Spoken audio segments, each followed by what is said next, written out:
বিসমিল্লাহির রহমানির রহিম।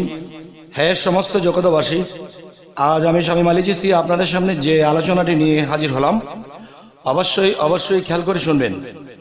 দেখেন, সারা মাস রোজা রাখার পরে মানুষের দেহের যে একটা অবস্থা হয়, হজম কমে যায়, শক্তি কমে যায়, দিন দিন এমন যে কারো কাছে এমন অসুস্থ লাগে, মনে হয় আর বেশি দিন একটা বাঁচব না। শরীরের অবস্থা কেমন হয়ে গেছে দেখেন। এই জীর্ণ শীর্ণ অবস্থা যদি মানুষকেও এই রোজা ঠিকঠাক মতো রাখে এবং আল্লাহর ইবাদত করে প্রতি রাত্রে নিঘুম রাতে উঠে যদি চোখের পানি ফেলায়, তখন আল্লাহ চৌথা আসমানে বসে বলে, আমার বান্দা ও বান্দিরা কি কষ্ট করে এই রমজান মাসে রোজা রাখতেছে, কত ভালো ভালো খাবার রেখেও খাচ্ছে না, রাতের গভীরে উঠে আমার জন্য চোখের পানি ফেলায়। এরকম করতে করতে 10 রোজা 20 রোজা যখন পার হয়ে যায়, তারপরও তাদের মধ্যে সেই মমিনাতের জিনিসগুলো তাদের মধ্যে জাগ্রত হতে থাকে। তখন তাদের শরীর শিহরিয়া ওঠে। রাতের গভীরে যখন সেই আল্লাহকে সিজদা করে এবং দুরূদ পাঠ করে এবং জিকির করে, এমন করতে করতে দেখা যায় কি সেই ব্যক্তিটি চোখের পানি ফেলায় আর বলে, হে আল্লাহ, আগামী বছর রোজা থাকলে, রোজা যদি পাই, যদি ভাগ্যে হায়াতে কুলায়, তাহলে হয়তো সেই রমজান মাসের রোজা করতে পারবো, কিন্তু সেই বছরের আশা তো করতে পারবো না। কোন দিন তুমি আজরাইলকে পাঠিয়ে দাও, কোন দিন হায়াত কমে যায় জানি না। হে আল্লাহ, এই রোজাই তুমি কবুল করে নাও। এবং অনেক ভুল ত্রুটি থাকে আমাদের রোজা এবং তোমার ইবাদত, তোমার সাধনার মধ্যে আমরা অনেক ভুল করে থাকি। হে আল্লাহ, যদি সেই ভুলগুলোর দিকে তুমি লক্ষ্য করো, তাহলে আমরা হয়তো উত্তীর্ণ হতে পারবো না। তবে যতটুকু চেষ্টা করতেছি, তুমি যদি দয়া করো, তাহলে সেই রমজান মাসে যে রোজাগুলো রাখা হচ্ছে, হে আল্লাহ, ভুল ত্রুটি ক্ষমা করি। তুমি যে আল্লাহ বলেছ, আমি রোজাদারদের পুরস্কার আমি আল্লাহ নিজের হাতে দিয়ে থাকি। হে আল্লাহ, তুমি যদি দয়া করো, তুমি যদি একটু নজর দাও, তাহলে জীবনের একটা আশা রয়ে গেছে যে রোজার পুরস্কার আল্লাহ নিজের হাতে দেবে। আর সেই নিজের হাতে যদি আমরা রোজার পুরস্কার পাই, তাহলে জীবনে আর কোনো কিছুই চাওয়ার নাই। হে আল্লাহ, তোমার দয়ার দৃষ্টি আমাদেরকে দিয়ে দাও। এর মধ্যে কোন ব্যক্তি এই রোজার পুরস্কার পেয়ে গেলেন এবং সহজে পেয়ে গেলেন, আজকে এই বিষয়টি আলোচনা করব ইনশাআল্লাহ। তখন দেখা যায় কি, এই পৃথিবীতে যারা মুর্শিদ ধরেছেন, যেমন একটি কথা আছে, তাওহীদেরই মুর্শিদ আমার মুহাম্মদের নাম। তাহলে তাওহীদের মুর্শিদ কে? আর হযরত মুহাম্মদ সাল্লাল্লাহু আলাইহি সাল্লাম তিনি সেই 1400-1450 বছর আগে এসে গেছেন। আচ্ছা, সেখানে কিন্তু আল্লাহ বলেছিল, হে মুহাম্মদ, হে রাসূল, আপনার হাতই আমার হাত, আর আমি নবুয়ত খতম করে দিচ্ছি, বেলায়েতের যুগ চালু করছি। সেই বেলায়েতের যুগে থাকবে মুর্শিদ, আর সেই রাসূলের হাত হবে মুর্শিদের হাত। আর সেই মুর্শিদের হাত যদি রাসূলের হয়, তাহলে সেই রাসূলের হাত আমি আল্লাহর হাত। তাহলে পৃথিবীতে যারা মুর্শিদ ধরেছে, আমি যার তার মুর্শিদ রূপে তাকে সেই রোজার পুরস্কার দিলে তারা এটা সহজে পেয়ে যাবে। আর যারা পৃথিবীতে মুর্শিদ ধরে নাই, তাদেরকে যদি পুরস্কার দিতে হয়, তাহলে তাদের কাছে তো আল্লাহ নিরাকার।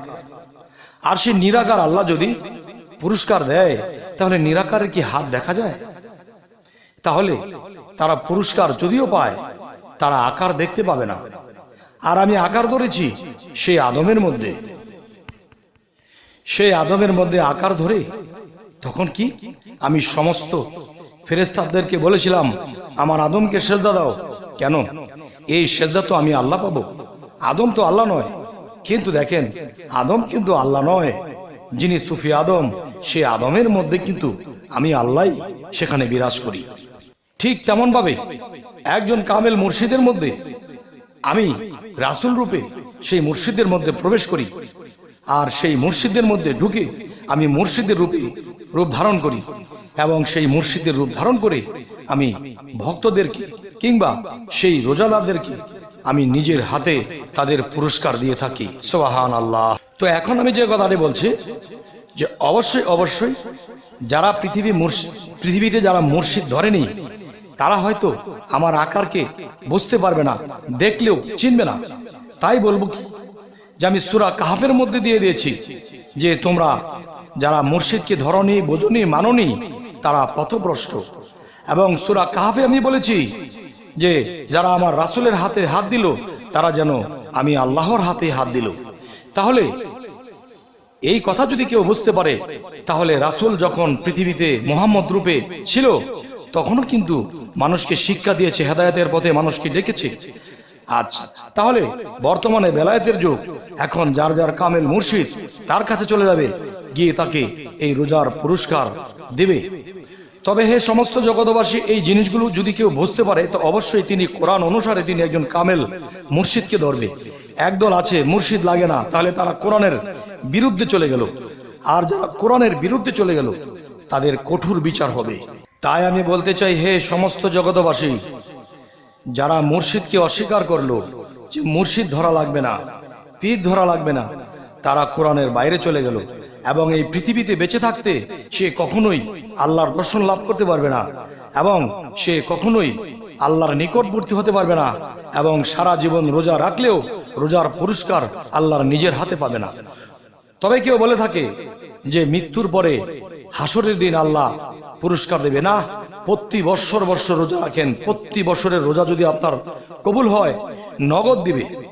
আল্লাহর বাক্যে যদি এমন কথা হয়ে থাকে যে দেখো যে তোমার বাড়িতে বা তোমার কোনো জায়গায় কোনো ব্যক্তিকে যদি তুমি কাজ করাও, তাহলে সেই কাজের ফলাফল তার শরীরের ঘাম শুকানোর আগে তুমি তাকে দিয়ে দিও।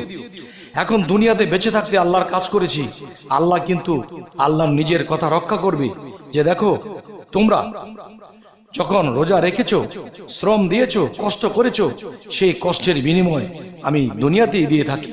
কিন্তু হাসরের দিনের কথা বলে মানুষ কেটে পড়ে, কিন্তু আসলে হাসরও চিনল না, দুনিয়াও চিনল না। হাসর শব্দের অর্থ কি? হাসর শব্দের অর্থ হলো মরুভূমি। মরুভূমি কি? বালুচর।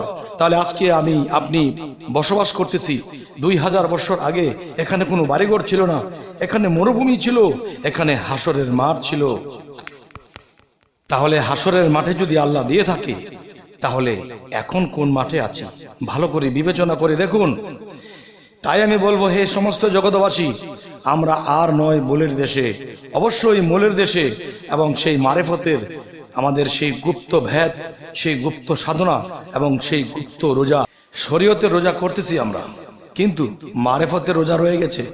সমস্ত রোজা যদি কবুল হয়ে যায়, সমস্ত রোজা যদি আমাদের ঠিকঠাক মতো হয়ে যায়, আল্লাহ স্বয়ং এই পৃথিবীতে আপনাকে দেখা দেবে, রোজার পুরস্কার দেবে, সালাতের পুরস্কার দেবে, যাকাতের পুরস্কার দেবে ইনশাআল্লাহ। তবে হে সমস্ত জগৎবাসী, অবশ্যই আপনারা এইখান থেকে আপনারা বুঝে নেবেন। তবে এই পর্যন্ত বলে রাখছি, সকলে ভালো থাকবেন, অবশ্যই আমাদের চ্যানেলটিকে সাবস্ক্রাইব করে নেবেন। সকলে ভালো থাকবেন, আল্লাহ হাফিজ।